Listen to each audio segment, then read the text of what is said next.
Bu ilin mart ayında Qazax Tarix Diyarşünaslıq Muzeyində müəllimim və qrup yoldaşlarımla etdiyimiz səfər zamanı bir eksponat məni dərindən düşündürdü. Qazax müəllimlər seminariyasının tarixi. Maarifçilik yolunda atılan bu addım yalnız bir təhsil ocağının deyil, həm də Azərbaycan xalqının gələcəyinin qurulmasına həsr edilmiş böyük bir ideyanın təcəssümü idi. Və bugün mən həmin tarixi binada, ADA Universitetində dövlət idarəetməsi üzrə magistr təhsili alıram. Bu mənim üçün sadəcə təsadüf deyil. Bu bir varislikdir, bir missiyadır. Mənim yolum isə dövlət qulluğudur.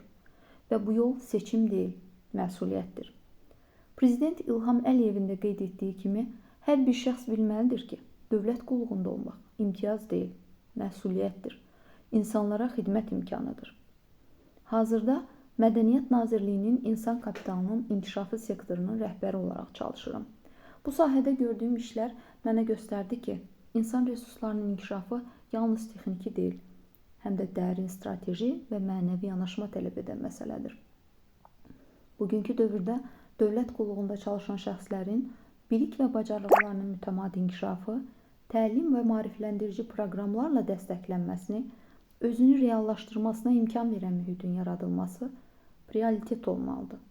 Çünki keyfiyyətli dövlət idarəçiliyi keyfiyyətli insan kapitalından başlayır.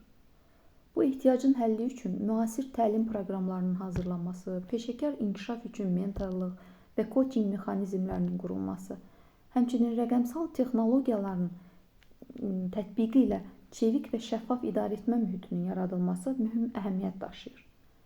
Mən öz fəaliyyətimlə bu dəyişikliklərin bir hissəsi olmağa çalışıram. Azərbaycan Respublikasının dövlət qulluğunda fərqlənməyə görə medalı ilə təltif olunmuş bir dövlət qulluqçusu kimi bu yolun çətin, amma şərəfli olduğuna şahidəm. Bu yolda qazandığım təcrübə mənə göstərdi ki, güclü idarəetmə sistemləri təsadüfi yaranmır. Onlar dəyərli insanların, savadlı və vətənpərvər kadrların əzmkarlığı və sadiqliyi ilə formalaşır. Məhz buna görə də sizə səslənirəm. Gəlin birlikdə Azərbaycanın milli mənəvi dəyərlərinə sahib, xalqına və dövlətinə bağlı, zəka və vicdanla xidmət edən gənclərin yetişdirilməsi üçün çalışaq.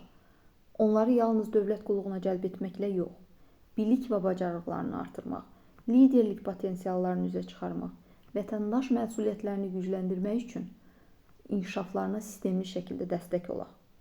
Çünki bu gənclər Azərbaycanın gələcək idarə ediciləri və etibarlı əmanətçiləridirlər. Bu yol yalnız mənim yolum deyil. Bu yol Azərbaycan xalqının ortaq dəyəri, bizim ortaq məsuliyyətimizdir.